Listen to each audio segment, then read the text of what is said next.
قبرستان ایسے نوجوانوں سے بھرے ہوئے ہیں جو بڑھاپے میں توبہ کرنے کے خواہش مند تھے۔ دوست کو دولت کی نگاہ سے مت دیکھو، وفا کرنے والے دوست اکثر غریب ہوتے ہیں۔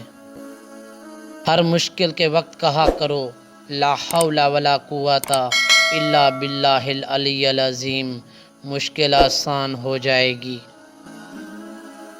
عورتوں کی عقلیں ان کے جمال میں ہیں اور مردوں کا جمال ان کی عقلوں میں ہے۔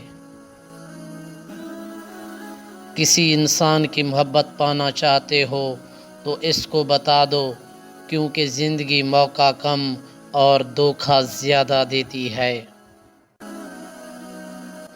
زندگی میں قسم، قدم اور قلم بہت سوچ سمجھ کر اٹھانا چاہیے۔ الفاظ ہی سب کچھ ہوتے ہیں، دل جیت بھی لیتے ہیں اور دل چیر بھی دیتے ہیں۔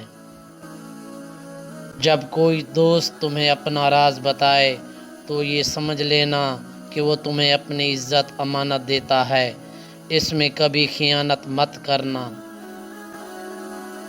یہ دنیا بھی کتنی عجیب ہے، ایماندار کو بے وقوف اور بے ایمان کو عقل مند اور بے حیا کو خوبصورت کہتی ہے۔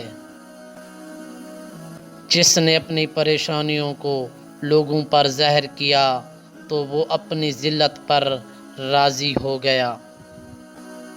مصیبت کے وقت گھبرا جانا مصیبت سے سب سے بڑی مصیبت ہے۔ بے وقوف ترین انسان وہ ہے جو اپنی بد کلامی پر فخر کرتا ہے۔ تنگ دستی میں سخاوت کرنا، غصے میں سچ بولنا اور طاقت ہوتے ہوئے معاف کرنا بہترین نیکی ہے۔ دو اعمال ایسے ہیں جن کا ثواب کبھی تولا نہیں جا سکتا، معاف کرنا اور انصاف کرنا۔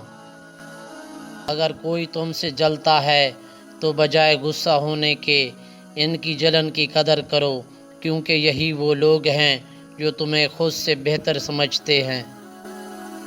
لوگ دو طرح کے ہیں، ایک سخی لیکن ان کے پاس پیسہ نہیں ہوتا، دوسرا مالدار مگر وہ کسی کی حاجت روائی نہیں کرتے۔ جب بھی کسی کے ساتھ نیکی کرو تو اسے بھول جایا کرو، جیسے گناہ کرتے وقت اپنے رب کو بھول جاتے ہو۔ جس آدمی کی زبان خراب ہو جاتی ہے اس کا نصیب بھی خراب ہو جاتا ہے۔ سب سے زیادہ قابل نفرت وہ شخص ہے جو لوگوں میں عیب تلاش کرتا ہے۔ رزق سخاوت میں پوشیدہ ہے، لوگ اس کو محنت میں تلاش کرتے ہیں۔ جو شخص تم پر غصہ کرے مگر پھر بھی تعلق ختم نہ کرے، وہ برے وقت میں تمہارا سچا ساتھی ہے۔ ہر سنی ہوئی بات کو بیان نہ کرو، ورنہ تمہاری بے وقوفی کے لیے یہی بات کافی ہے۔ خاموشی ایک عظیم نعمت ہے، خاص طور پر اس وقت جب اختلافات زیادہ ہوں، آوازیں بلند ہوں، علم کی کمی ہو اور دلیل کی کوئی اوقات نہ ہو۔